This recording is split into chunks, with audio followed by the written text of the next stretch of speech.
Welcome to the Travel Like a Boss podcast, the radio show all about traveling like a boss by being your own boss.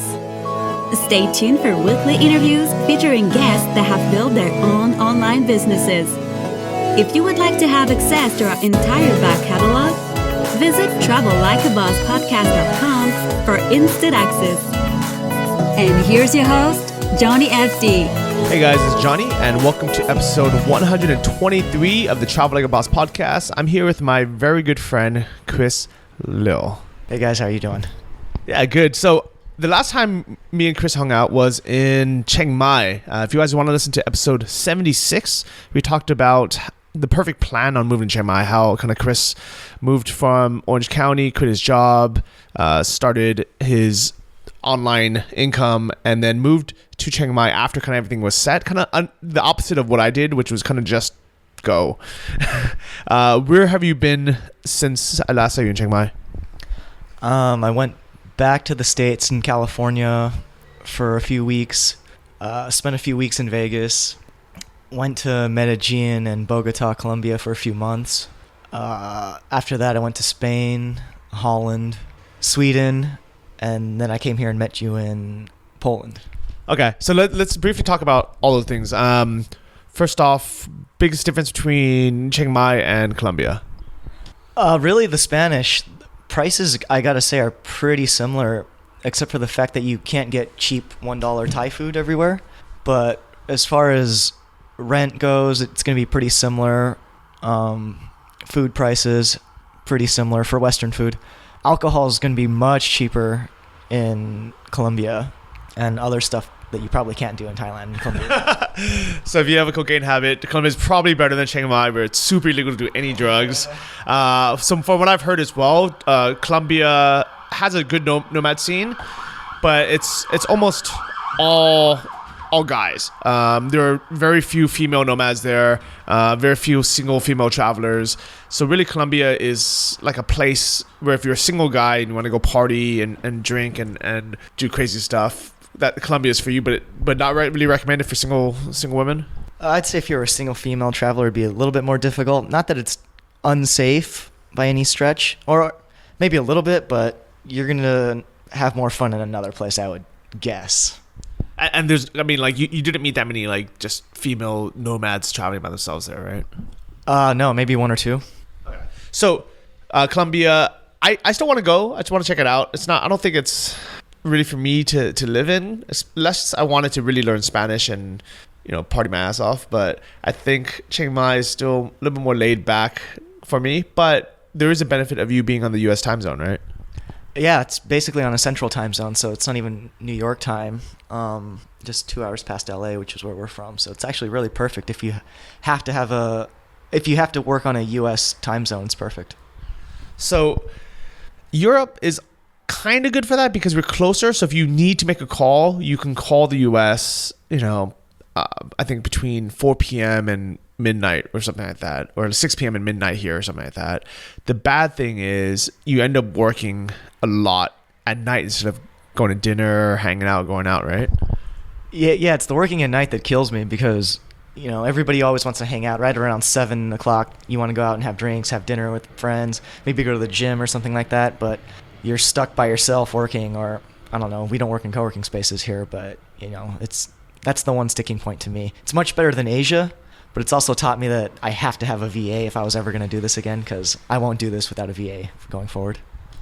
Yeah, so technically it is better because if you have to call or you have to be on call, you can still do it during like normal waking hours. The good thing about Chiang Mai is it forces you not to work during normal hours because the time difference is so bad that if you had to rely on that, you'd be awake from midnight to 4 a.m., which nobody's willing to do, especially not more than once or twice. So it forced me to create my businesses to be either completely automated or completely hands off with a VA, like from day one. Because, the first month I was like, okay, yeah, I'll do that. I'll wake up at 4 a.m. to answer a customer service call because I was excited and I wanted the business. But immediately after that, I was like, I can't do this. I have to hire someone. Do you think that because you were in a U.S. time zone that you kind of put it off, and you weren't it wasn't as necessary to hire a customer service person or a VA? Yeah, I'm like a huge control freak, and I like firmly believe that saying, if you want it done right, you got to do it yourself. So it did force me to put it off for a long time. It's been like 6 months now, probably. And back in January is when I should have hired one. But again, I put it off until now, and it's just kicking my ass now. Okay, so in this episode, I want to give you guys a ton of travel tips about, how to, like what SIM cards get, how to save money while traveling. But I think I'm gonna leave that to the end because Chris might actually have to take off and go back do some work. But I did want to talk about, all the different countries that Chris just mentioned, as well as the ones I've been to recently. But before we even kind of go to that, let's talk about where you were, I guess, in episode 76 when you had just not really quit your job, but you were laid off from the job, which forced you to not, I mean, I guess it didn't force you, but give you the excuse because you're already making money with it, right? Like you already had, like, what was your dropshipping income then, and what is your dropshipping income now?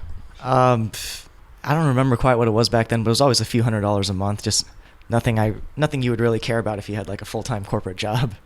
But since then, my revenue's probably quadrupled since I quit to focus on it full time. But it was like, in the beginning, it was like a full 10 hours a day, every day. I'm still doing that now sometimes to grow and scale other stuff. But overall, are you happier being able to work, let's say you're working 8 or 10 hours a day, right? Like, let's say you're working a full day, and I see you, coming home from after we do our walking tours, and you're up, just working hard, all right? Yeah. But is that still better than having to go into an 8 to 5 corporate job? Oh, it's 100 times better because I feel like I'm in control of my destiny, and I know that every minute that I put behind a laptop pays off eventually. Whereas where I'm sitting behind a desk grinding for somebody else, I don't know what can happen. And plus, I'm in Poland right now. We're trying to figure out where to eat lunch is my biggest dilemma. So it's funny that like we get so content, I guess, where we are now, we kind of forget how bad it was before, and then we're always kind of looking for the next step, right? Like, so for example, like you were kind of complaining that I'm not doing much work. Yeah, when I look over to you, I see you just surfing Facebook or playing Hearthstone, and I'm just like, this fucking guy, it kills me. But then I really always have to catch myself and take a step back and remember, like, hey, what I'm doing is pretty awesome. We took like a 3-hour train ride across Poland just to see another city, just for the hell of it, really. And I'm there complaining about 1 or 2 emails I gotta answer, when really this business model is supposed to be VA'd from the beginning anyway. So it's technically my fault, and I think it just, I gotta take a step back and remember how lucky I actually am to be able to do this. And I've been trying to like knock you over the head for months now. All right, so first, how long did it take me to convince you to do some kind of online income or start a dropshipping store, and how long did it take you to actually do it? Well, I posted that thing on your wall for your birthday. I didn't even realize it was August 2013, and I finally left my job in almost 2 years later, in September 2015. Then I came to Chiang Mai that following year. What was on that email? I'll post that screenshot on the show notes of this. Go to travellikeabosspodcast.com, episode 123. But from the top of your head, what did that message say? Oh, it was funny. I don't know word for word, but it was something like, Chris, I found something new that will make you quit your job and live and work wherever the fuck you want. Like, quote unquote, right there for that part. And how long did it take you to actually start a dropshipping store? How long did it take you to actually, because you said it was a 2-year process, right? But were you actually working on it, or were you kind of just putting it off for 2 years? Well, we started the store right on my birthday, if you remember, August 31st. And then I just slowly worked on it after work, whenever I had spare time. I think it took me like 3 or 4 months to actually start running ads to it. So not that long, but I didn't put any focused effort into it. And if you don't focus, you always get half-assed results for everything you do. So, well, I mean, you also had a full-time job at the time, so it was kind of something you do on the side, right? Correct. I was only doing it on the side, maybe a few hours a week, or 2 hours, 1 or 2 hours every night. So it was kind of like a side, I don't want to say hobby, but like a side project that you were working on. You were making a couple $100 a month profit from it, and then when you got laid off, you were like, was it a decision if you were like, okay, should I get another job or should I just scale this up? No, well, it wasn't technically a layoff. It was like a mutual agreement to walk away or something, where they would lay me off and I could collect and I would get my 3 months pay for it or something like that. But no, at the time I was already pretty set because I knew I could make it work because I was already making money from it. And I knew I could scale it because I saw what you and others were doing online. So I just really confident in what I was doing. I wish I had done it earlier. It's okay. There's a lot of things we wish we would have done earlier. Yeah. I remember sending you an ebook in, I forgot what year it was, maybe 2009 or something. Do you remember what that was? Yeah, it was called the Info Millionaire. It was basically an AdSense, a ClickBank to AdSense, I don't know, model. I don't know what you would call it, but it was just basically advertising ClickBank products on AdWords at the time, which was either free or pennies for clicks. I remember sending you that email saying, "Hey, check this out. I heard this works. I'm not going to do it because I'm not very computer savvy." Because at the time I had like no computer knowledge at all, and I didn't have the confidence of being able to do a course, read a book, and then figure it out and just do it myself. Because I never met anyone who's done it. I was just like, oh, Chris knows computers. Maybe he'll be good at this. And what did you do with that? God, I did nothing with it. It's so disappointing when I look back because I think if there was anything that was such thing as free money online, that was probably free money. I almost think that people don't look back at things that we're doing now, either drop shipping or FBA or definitely things like Teespring or the things that right now seemed like, I don't know if we should do it. 5 years from now, we're gonna look back thinking man, that was so easy compared to what things are now. For example, ad prices. If you go on Google AdWords now and you want to bid for something like, let's say, an exercise course or something, you're probably spending $3 a click for advertising. And back then, when I sent Chris that book, it was 3 cents or.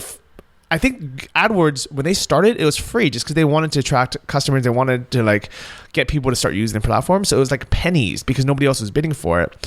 And even then, I had my doubts. I was and I don't blame you because I didn't do it either. So I'm an idiot because and it almost sounded too good to be true. We were Info Millionaire. This is Google AdSense. Oh, this isn't real. Yeah, it sounded too corny, and I was like, oh God, leave it alone. But I remember when you showed me drop shipping the first time. And we were talking about it. I think AdWords or Google product listing ads, it's Google Shopping today, I think, was free at the time. And then right when we started, they just started implementing, paid, and it was still pennies at the time. But I remember waiting. And as soon as I was full scale, the bids had already gone up from 10 cents to 50 cents. And now some of those clicks are $1 for some of the bigger ticket items. Yeah, and it's one of those things where, yes, you have to jump in early, but at the same time, things still work. And as long as you're doing it, you'll always find another way to advertise. For example, with one of my stores right now, I'm paying closer to $1 per click, but it's still profitable because we're selling, we just started selling higher profit items. But there's things like Bing ads, which I just refuse to do because I'm too lazy to set it up. But I guarantee you, it's one of those things where it's pennies compared to AdWords, and we just don't do it because it's new, different. It's not like what everyone else is doing. Yeah, I think that's going on Facebook right now too, right? Where clicks are pretty decently cheap compared to what we pay on Google. Yeah, I agree. Okay, so can I ask how much you're making from your dropshipping stores now? Well, it varies. This week was really slow, as I told you, but it's always somewhere between $3,000 to $5,000. So that is a full-time living for someone, because if you kind of translate that into salary terms per year, that's $50,000 a year, which is a good job. Yeah. And you're able to do this while living in cheap places like Chiang Mai or Colombia, or now we're in Poland. Yeah. So I wouldn't trade it for my corporate job anymore. Now, this is the advice I give Chris. I'm gonna hold him accountable on the show for it. I told him, Chris, you need to hire a freaking VA and free yourself from doing the day-to-day tasks, because he is still fulfilling his own orders, doing all his own customer service, dealing with shipping, emails, phone calls. And I told him, I was like, I know it's a pain in the butt to hire someone and train someone, but I guarantee you once you have it, you'll free up so much time, and it'll allow you to either scale up the profits or the revenues, add a new traffic channel, create another store, or find another way of creating passive income to add on top of this. So it'll end up paying for itself. Yeah, I know. Even with my low volume this week, it's freed my time to work on other projects, and I'm already getting so much more done. If I just never had to look at that customer service angle of it again, I know I could just keep scaling and scaling and scaling. So the best thing I ever did was hire my guy to pick up my phone calls in the US for my stores, and then hire a VA to do all the accounting, and then now having Anthony edit all the podcasts, do all the show notes and all that stuff, and it's completely free my time. Like it's one of those things where I worked my butt off for a few months at a time to create something, and then I automate it. And right now, Chris can kind of attest or complain that I literally have zero responsibilities. Yeah, it's quite incredible. From the time he wakes up, I can see him just messing around, as far as I can tell, and I got to look at emails to get back to the correspondence I missed from sleeping, quote unquote, early. Every night that I have to open my laptop, Johnny kind of goes out and wanders on his own or goes get dinner. I don't know what the hell he's doing. Going to pub crawls, and I have to sit there and work, so it's like really eating me up. I'll get the VA. Stop looking at me. Okay, you guys heard it here on episode 123 that Chris is going to have a VA by the time he's on the show next. So let's talk about a little bit about where we traveled to. So I went to Brussels in Belgium. Actually, no, sorry. So after the last episode, I guess I was in Portugal, which I really loved. Then I went to Brussels, just on kind of stopover on my way to Berlin. Brussels, if you guys haven't been there, it's kind of one of those places where people kind of joke that no one ever goes to Brussels or Belgium on purpose. They always go on a stopover, and they're like, oh, I might as well check it out.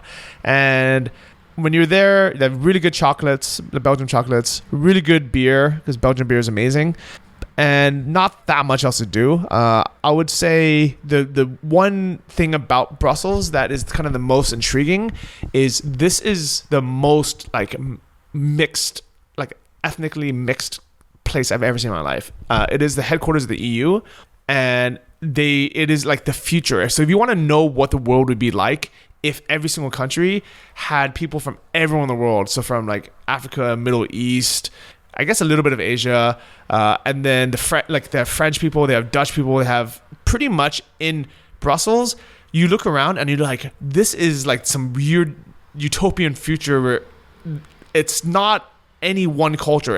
It is so not even mixed, because it's not like they're integrating. It's everyone is just like, you're just there and you're like, this is a scene out of Star Wars or something. I didn't hear you mention Asian people. Do they have Asian people in Brussels?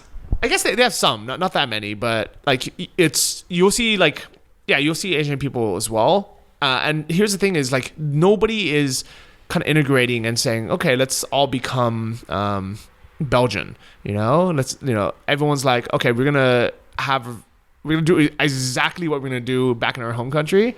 We're gonna speak our, I guess they will kind of speak French as well, because that's the national language there. But it is like you go there and you're like, this does not look like Belgium at all. This is not what I expected from Belgium. I'm sure if I went to the countryside, it would be more like that. But when you're in Brussels, you're like, what country am I in? This is just like some weird, it's like you're in an airport. God, I guess I got to go over there on a stopover to experience what that's like. So there was a travel blogger. She got in a lot of trouble because she wrote that she hated Norway. She hated Oslo because she went there and she didn't see any Norwegian people. All she saw were Middle Eastern people. And people ripped her apart saying, you're racist, you're closed-minded. And I think whether, you agree, with her or not, I'm assuming most people, especially, I think 100% of people are going to be like, she's wrong for saying that. But at the same time, if you really kind of just play devil's advocate, I kind of see her point. I'm like, if I went to Oslo, I would want to see Norwegian culture. I'd want to see, like the stereotype, I don't want to say stereotypical, but I want to see like Norwegian people. I'd want to hear people speaking Norwegian. I'd want to eat Norwegian food. That's the reason why we travel. And was it a little bit like that in Sweden as well? Probably not to not as much to that extent, but Sweden was much more diverse than I would have expected. I thought I would see like 7 foot tall Viking bearded people there, but it wasn't too much like that. It was pretty mixed. I mean, part of it is just because it's they're big cities, but I mean, it's weird because I am, a child of immigrants, all right? And so I'm a big believer that in immigration, I think this is how the world expands, we grow, we bring knowledge, and the world kind of becomes a better place. But at the same time, I think one of the biggest flaws of my parents' generation is none of them even bothered to learn English. Like my parents, still today, it's been 35 years they've been living in the U.S. and they barely speak English, and that is completely their fault. They could have easily done it. They've had 35 years to learn, and one of the reasons why they don't learn is because they only watch Chinese, Taiwanese TV shows. They only go to Chinese supermarkets. They only hang out with other Chinese people, and I don't think that's actually good for the countries that we immigrate to, so whether it's America or Canada or other places. I think with the Chinese culture, it was the saving grace is that our generation, so the kids of the immigrants, we're very we're very American, we're very Canadian, as in we keep the good parts of the culture, so we keep some of the the nice parts of it, respect for elders, some of the traditions, the food, some of the cool things. But at the same time, we're like, okay, let's integrate into American culture or Canadian culture, and let's make the place a little bit better. Yeah. I honestly don't give a shit about immigration too. As long as you integrate, I really don't care who you are or where you're from. Like I haven't been to Brussels, obviously, but if you say it's like that, then I'd be kind of like, this is kind of shitty. And the thing is, like, I think the biggest, I think the reason why people are a little bit upset with immigration and there's such a big talk about it now is the fact that a lot of people from other cultures, come to, a city and they don't want to integrate at all. They're like, what? I want to keep my language, my dress, my religion. I want us to be completely separate. And I want to act exactly the way I did in my home country in this new country. And I think that's what is causing all the controversy. Yeah, probably. I'd probably agree with that as well. Like when we come here, we're not acting like loud, obnoxious Americans talking about this is how we do it where I'm from, and and trying to force whatever cultural stuff on the Polish people or the French or whatever the hell. Yeah, I agree. So one big tip I'll give to everyone is when you guys travel to Europe, don't just go to the major capitals and cities, because you're probably not going to experience that country's culture the way you expect it. Make sure you at least go to one of the smaller cities, or like we do, we might go to one of the villages. So I think that's kind of where you're going to see all these things.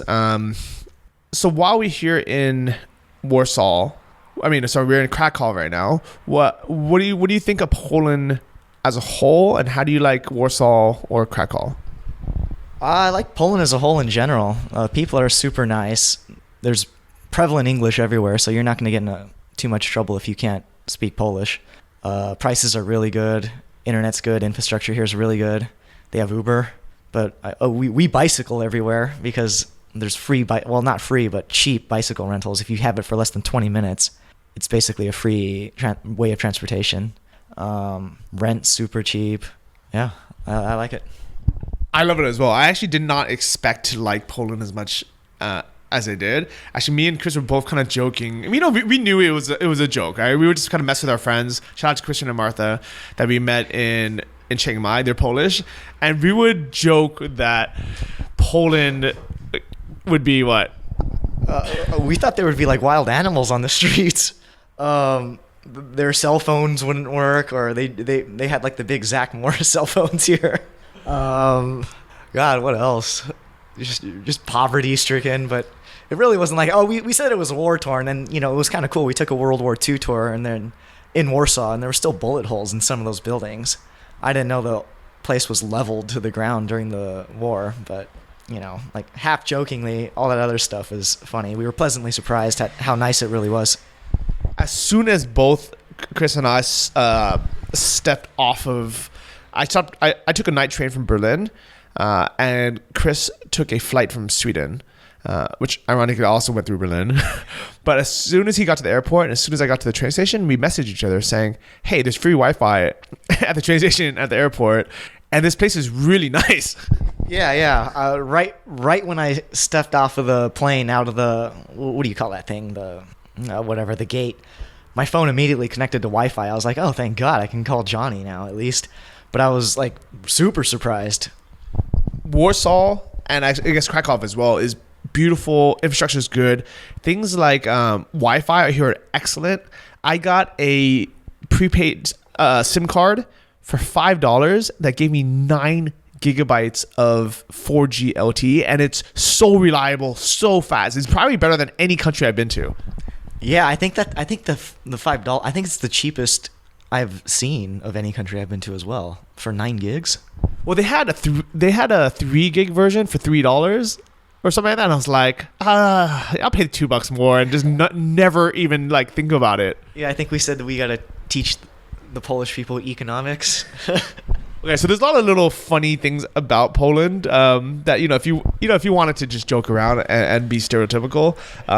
So if you order Voda, it's actually vodka. No. So vodka and Voda are the words for water and vodka. So it's very easy to mix up, and they are the exact same price. Yeah, that's super crazy to me. Like, you can get drunk here for $7, or you can buy like 7 bottles of water for the same price. So we were ordering like shots of vodka, and then I would get like a soda water as a mixer, and then the bill would be 3 times the price as it when we were just drinking shots, and then we would just joke like, oh man, it's the freaking water again. Yeah, what's up with that? The tap here is clean too. I don't know why they're charging us more for water than vodka. So one of my biggest complaints about Europe, and I guess about the US now too, is people drink bottled water everywhere. Every restaurant, like even though the water is perfectly drinkable, the tap water is perfectly drinkable, they just will not serve it to you because, first, I guess it's kind of their culture now, but it's one of those things. It's one of those culture things where I think it's okay for us to kind of go against. I think most culture things, you're like, okay, this is the culture of the country, we should just go with it. But the thing about not drinking tap water is stupid because it wastes so much plastic. Restaurants do it because they want to make extra money, but I really believe that they should just make more money through the food or through like anything else, right? Like it's stupid for them to waste all this, all these emissions transporting plastic bottles from one city to another. So you have the trucks and the car emissions, then you have the plastic bottles itself. Even if you're going to recycle it, it takes so much effort and resources when you could just drink the water, and the water is fine. Yeah, I've been making it a point to drink tap water in every single country I go to. Still no problems yet. Yeah, and so I carry a Nalgene bottle, I refill it, and I've actually been yelled at in Berlin at a pizza place for having my own bottle of water. Yeah, that's ridiculous. We've been trying to ask for or just a regular plain glass of tap water everywhere here, and we just can't seem to get it for some reason. Yeah, they just won't give it to you. So I just started carrying my own bottle. This is me going against the system to try to help the environment a bit. The other things I don't like about Berlin, I really wanted to like Berlin as a nomad hotspot, but the internet surprisingly sucks for a big city, and the prepaid data is so expensive. I think it was 750 megabytes for 15 euros. And that was like the best or the cheapest I can get, which is, insane compared to what you can get in Portugal or in Poland or even Thailand or even I guess even in the US. Yeah, I was gonna say that's on par with the US prices, isn't it? For like $17 for a gig. Yeah. Well, here's the thing about it is a lot of people I think they just accept it. They're like, oh, that's just the way it is. No, that's not the way it is. Like, it doesn't cost these companies any more money in Berlin to supply data than does in Poland, right? It's just a market. And people, this is the beauty of being a digital nomad, is we can go wherever we want. We can go where there's the best value, where we're treated well, where we're welcome, where we're safe. And the fact that people just kind of stand up for whatever city they happen to have, had grown up in or born in, or they just happen to like, to me is ridiculous, because the whole point of being a digital nomad is to be able to move where we want, and look for that perfect place. And I don't know if the perfect place actually exists, but I think that's kind of our duty, is to try to, try to support and spend our money in places that want us, that treat us fairly, and don't rip us off. Yeah, I feel the same way. I think I've been to 6 countries in the last year now, and every time I go somewhere, I'm like, oh, I found home again. I just don't know if I could. I guess I couldn't integrate back into California lifestyle because it's just such a ripoff everywhere I go. Yeah, and the thing is, like, there's no reason why Thai food should cost $15 per dish in San Francisco when I can get that exact same dish for $1.50 in the US. I mean, in Chiang Mai, in Thailand. And a lot of these things, people are like, oh, well, that's just the way it is. Like, no, that's not the way it is. It's like people are wasting money on, I don't know, like government spending, or somebody is pocketing that money. Like, it's not just magically more expensive. It's like somebody is pocketing that money. Yeah, I agree. I don't know what to do or say about it, but... And it's not even the restaurant owner. Like, if the restaurant owner was the one, like, profiting from it, I'd be okay with that. That's capitalism, right? But that restaurant owner in San Francisco, he's paying so much for rents or taxes, or, the new, like, wage increases, or the new, like, mandatory health taxes and things like that. These are all things that's why things are so expensive. I guess you can argue that it's good to have, these protections, for workers. But it's one of those things where, like, there are a lot of countries that people are happy, people are healthy, and lunch does not cost $15. $15 an hour minimum wage is coming to California. Yeah, and it's ridiculous because people are not going to have more money to spend. If it just does not work economically. And I think this is the mentality that I used to have when I was broke. I felt like if I can get a handout or be entitled to $15 an hour, then my life would be better. And I was like, yeah, F those, those bosses, those corporate, leaders, pay me more, right? But in reality, life doesn't work that way. Like, we earn what we deserve. And if you can only find a minimum wage job, that means that you have the minimum, like, set of qualifications or minimum ability to be a good worker. And that is what you earn. I really truly believe that every single person can better themselves, can work harder, work smarter, improve themselves, and never have to settle for minimum wage, and never feel like the only way to get ahead is for the government to force a higher minimum wage. Capitalist to the core. Yeah, I agree though. Minimum wage isn't designed to support a family or whatever. It's supposed to be your stepping stone to the workforce. And the thing is, so even me in college, I always had 2 jobs. So I had 2 minimum wage jobs, and then that is how I got by. And by doing that, I knew this isn't something I want to do for the rest of my life. I don't want to make enough from my minimum wage job to support myself and have 2 kids and just settle for that. I think if anything, that would have made me more lazy. I'd want to, have it be so hard to live off of it, and just, I'd have to stay living with my parents, or I have to have 4 roommates like I did in college. I'd split a tiny room, and then have that be the fire to be like, okay, I can't afford my own place, making minimum wage. So what do I have to do? I'm gonna hustle, and I'm gonna live as cheap as possible for a few years while gain the skills, while start a business, or while I get a better job. So I'm not making minimum wage. Yeah, that sounds like it's the most you've ever worked, is when you worked minimum wage compared to what I see today.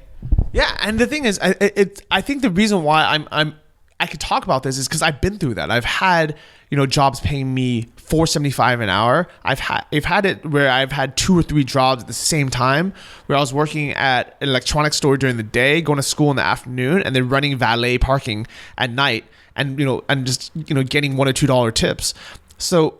And then working my butt off when I was in Thailand, as a dive instructor or doing Muay Thai, and barely just getting by, having no money.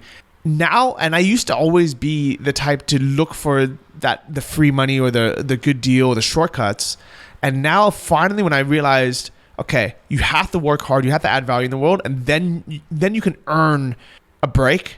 I think that is why I'm so content right now, and able to kind of think differently. And then this is what, kind of what I want to drill into everyone's head is that every single person can create a business, go through the stepping stone of what Chris is doing now, what I did for 2 or 3 years, is work your butt off of your own business, create it, and then the next step after that would be to make it completely passive. Yeah, I think we talked about it. You got to cut your teeth, and just starting, going from 0 to 1 is so hard. So just starting is hard enough. And I think last night we were talking about everyone eventually finds success if they just keep going, right? You have to start and just don't stop, and eventually you'll get there. And that sounds so much harder than it really is.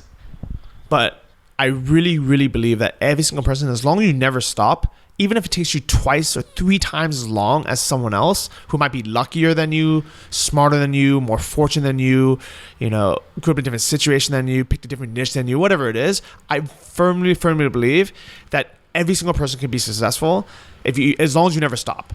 You'll figure out a way, you'll get through it, and it'll be worth it at the end. And Chris, I know you can, you could test that it's worth it at the end, right? Oh, it's definitely worth it. Just keep going. It's hard, but that mental fortitude that you need to keep going even when it looks shitty is tough, but it's worth it. I like it. So Chris, thanks so much for taking some time out on your busy schedule. Me and Chris are actually going to go get some Polish food right now, and then I'm going to give you guys all my travel tips on what SIM cards I use while traveling, which bank accounts I use, what credit cards, how to avoid ATM fees, all this stuff. So stay tuned. Thanks, guys. Thanks, Johnny. All right, so we just got back from lunch. It was actually the #1 rated restaurant on TripAdvisor in Krakow. You want to tell us about it? That was excellent. We had a complimentary pork pate thing as a pre-appetizer, and then like a steak salad and ribs. Yeah, it was like a braised, like a braised ribs.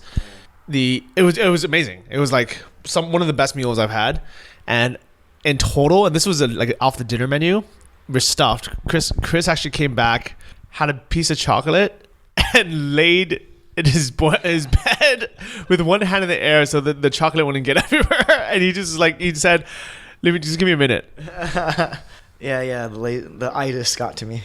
Well, do you remember what that restaurant was called? No, I only bookmarked it. Oh, it is. I got it. Sorry, it's the number 3, the third best restaurant in Krakow. Ironically, the first one is a sushi place, and the second best one is Italian pizza. But the third best is called Intro Lektornia Samaku Restaurant, and it's Polish Eastern European food. And our bill with tax and tip included was $27 for both of us. Yeah, incredible. Great meal for $10 each or $12 each. Well, so we were just talking about how when we go back to places like California, or really anywhere in the US, it just frustrates us to go to a restaurant and spend $15 on crappy Thai food, and your bill ends up being like $20, $25 after tax and tip. And it's just like you don't get the value. And the thing is, the restaurant we went to just now is as good or better than the top restaurants we've been to in LA or San Francisco or New York. And this bill would have been $100. And it's just one of those things where we're like, why would you do that? Like, why not just spend that money on a plane ticket and be able to come to a beautiful place like Krakow, Warsaw, where you see these old, castles and buildings, and you can just wander in the streets, and it's some of the most beautiful things you've ever seen. And then you can have a meal that is just as good, if not better, than the ones you have back home for literally a quarter of the price. No, people in Britain do that, right? They fly here from London for it's like a $10 flight and just party their balls for a weekend. We don't have anywhere in the States that we can do that, right? We can kind of do that in Mexico. We don't really do that anymore. But no, so Ryanair and these other low-cost carriers, if you book way far in advance and you don't have any carry-on luggage, and if you just follow all the rules and you book ahead and everything, it's as low as £10, which is actually close to $20. But it's like a $20 flight. They can go from London, Heathrow to Krakow, Poland, and just spend the whole weekend drinking, partying, eating, and it costs less money than if they just went out one night in London. Yeah, the same for Sweden, I think. When I go back to the States, I'm going to fly through Stockholm. It's an $11 flight from Warsaw to Stockholm, and I'm assuming it's the same price to get here from there too. Yeah, so it's the more I do this location independent thing, the harder it is for me to justify going back to the US. And it's not even about the money anymore, because right now I could afford to go out and eat in LA and New York, but it's like it's a value thing where I just feel stupid doing it. Yeah, I think the saying of the week so far has been the value proposition's very high in Poland, where you get so much for your dollar. Yeah, and the people are so nice here. Like, I think that one of the reasons why guys love dating Polish girls, or guys get stuck here, I think a lot of the expats they're just guys that were traveling through, and they just ended up marrying a girl here or dating a girl here. So here's the difference between dating a girl in the US or in a lot of places versus Poland is girls here they're just very nice, and they'll tell you if they like you or if they don't like you.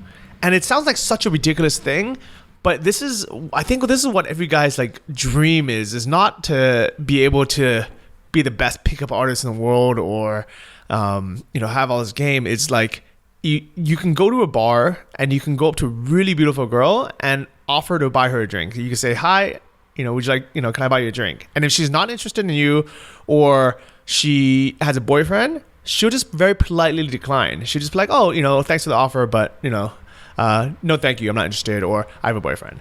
And then she genuinely means she's not interested. She's not playing a game with you. And if she accepts the drink, that means that she is at least somewhat interested in you. It doesn't mean she's going to date you or she's going to go home with you. But that just means like, oh, yeah, I find you attractive. Let's have a drink. One of the few places on the planet where that saying of be yourself will actually probably work out here. No, 100% will work out. Like, literally, my advice for any single guy here is literally just be yourself. Like, just be a normal person. Don't, use any crazy pickup lines. Don't try to run a game. Yeah, like, don't wear any crazy clothes. Just be like the best version of yourself as possible. And if you meet somebody and you go on a date, just like be yourself and like really just be honest, be yourself, and you can meet and and date an amazingly beautiful girl here. Yeah, I agree. I completely agree. So these are like little things about Europe that we just don't have in the US. Like in the US, like everybody's playing games. Girls are playing games. Guys are playing games. People are wasting thousands of dollars on drinks, going out on the weekends, getting bottle service just to impress each other, when all of that, like, it really isn't very necessary. And like being here really proves that none of that is necessary. All of that is just this BS facade. And we were actually just talking, we were joking earlier.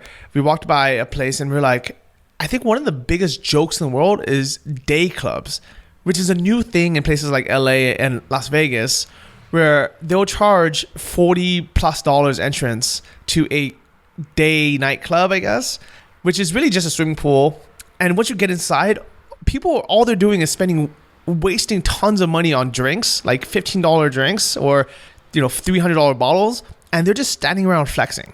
And they're just standing around. I don't even know, what are they doing? Steroids and tanning? I don't know. I really don't know. Before we start traveling, these were the kind of the options. Especially growing up in Southern California, our options were either, be single or be alone and just stay home and play video games, or participate in this this madness. I think that's what I would call it. And I think now that we have these other options where we can travel to other places in the world, it's like we have so many more options, and we don't have to settle for what our hometown. And LA is a great place. It's beautiful, great weather. There's lots to do, but they still give us these societal rules that we either have to play by. And what's awesome about being able to travel is we don't have to play by the rules anymore.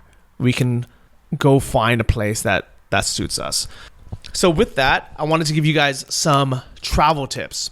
First off, SIM cards. So if you are from a place like the US, you can get a international SIM card that works wherever you go. And the reason why this is so valuable, if you're going to stay in a place like Poland for a few months at a time or even a few weeks, just get a local SIM card. It's always going to be cheaper. You can get 9 gigs here for $5 is ridiculous. Even in places like Berlin where it's 10 times more expensive, it's still cheaper just to get a local SIM card there if you're going to stay for a few months or you're going to stay for a month. But if you're going to be traveling around to a lot of different countries, so you're going somewhere for 2 days and moving on, you're going to want to have international data. For example, I'm going on a cruise next month with my parents, and we are going to 5 different countries in 12 days, and we're going to be on a cruise ship. And right when I get off the cruise ship, I want to be able to have internet so I can call an Uber or I can find something to do. And it's just not the best move to be able to get off a cruise ship and then have to go get a SIM card for just use for 6 hours. So I've been looking at different options. So Chris uses T-Mobile, which gives international roaming. The only downside with T-Mobile is plans start at around $50 a month, and you have to have US plans. So if you're living primarily in the US, even though T-Mobile ironically doesn't work very well in the US, it's great for if you travel pretty often. So it starts at $50 a month for 2 gigs, but lets you have basic data internationally. Unfortunately, it's really slow. It's like 2G speeds. So not fast enough to really upload photos or anything, but you can just check Google, check Maps, call an Uber. Chris did a hack where he actually called in and complained to T-Mobile saying, hey, your speeds suck, and they've upgraded him, so now he can get 3G and is it sometimes 4G speeds? It's supposed to be, but I don't get it. But you can get faster speeds. Google Fi is another option. So Google has their own cellular service now. And it's $20 a month plus $10 per gig that you use. So if you're using, 1 gig is $30. If you're using 2 gigs, it'd be $40. And it's great because you're allowed to use it anywhere in the world. So you can have this data wherever you are in the world. So if you are kind of based in the US and you're there for more than half a year, I would either get a T-Mobile or a Google Fi account. Now, if you live overseas most of the year, like I do, get the AT&T Go phone, because what that allows you to do is allows you to keep your phone number. So whenever you go back to the US, you can just reactivate it right away. And the trick to do that is you switch to the $2 a day plan, which only kicks in on the days that you actually use it. So if you're gone for 9 months and you don't use it in those 9 months, you don't pay anything. And the only I guess catch is you have to have a certain balance in your account. So if you put $100 in, you get another year of activation. So AT&T Go is what I personally use because I'm hardly ever in the US anymore and I just want to keep my number. But because of that, because I'm on a prepaid plan, I don't get international data roaming like T-Mobile, Google Fi. So I've been looking for a solution, and I wasted $60 buying a Keep Go SIM because that was the best option that popped up in Google. It's $60 for the SIM card, including 1 gigabyte, which is extremely expensive, and $50 to top up every single gig. For me, it was just for the cruise. It was actually still the better option than getting a contract phone because there are no other options. It's insane that there's no EU-wide SIM plan. All of them, especially for the pay-as-you-go, it's one per country. But I should have checked on my Facebook through my network. Shout out to Dave Brett. He recommended the MTX Connect, which is actually only €5, and you can pay €30 a month, which is about $33 to get 1 gig. So still expensive if you're going to use it, as your primary SIM. But if you're just traveling around to a lot of different countries and you need a EU-wide SIM card, the MTX Connect seems to be the best option. If you guys know of another one, please leave a message in the comments and let us know. But in general, if you are going to be in a place for, I would say even a week or longer, just get a local SIM card. In Thailand, for 400 baht, which is about $12, you can get 4 gigs. In Portugal, you can get about 5 gigs for $10. And Poland's by far the cheapest place. Even Berlin, where everything's more expensive for no real reason, it's still a cheaper option than using one of these EU-wide SIM cards. The other big tip I want to give everyone is how to withdraw money or exchange money when you are traveling. For me, and when I always speak as an American because this is my personal experience. I don't want anyone thinking like, oh, well, this stuff doesn't work in my country. Because here's the thing is if you haven't looked yourself, how do you know? So before you guys comment or say, oh, we don't have these things in the UK or Australia or wherever you're from, really just take the time to look, ask your network, search around before you kind of decide, these are only for Americans or there's no alternative option. But for Americans, if you are traveling at all, get yourself a Charles Schwab account. So Charles Schwab is an online bank. It's free to have a checking account with them. And what's great is with their ATM card, they will refund you all ATM fees internationally. So you can go to a bank here in Poland or in Germany, and they might charge a $5 fee to withdraw. You get all of that back at the end of the month. So it's completely free. The only catch is they don't want to just lose money for no reason.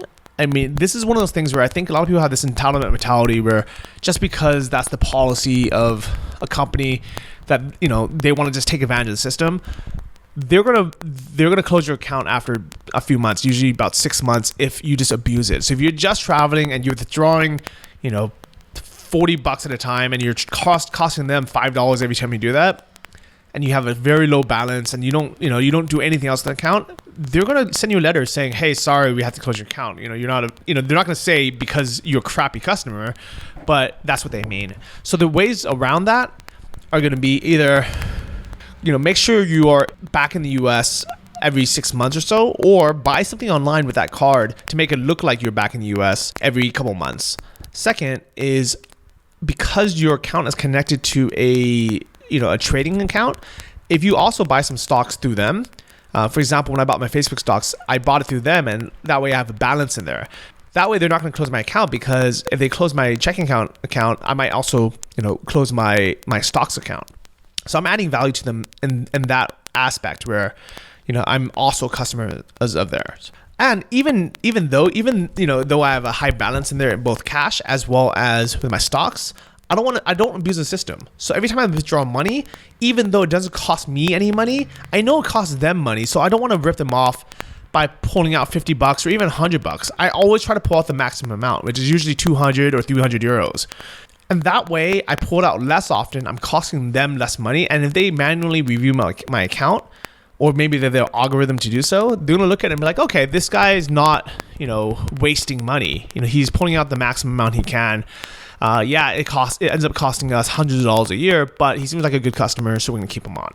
So I've now had my Schwab account for 4 or 5 years now, and I've never had a problem with them, even though I've met plenty of people who have had theirs cut out. So make sure you get a Schwab account.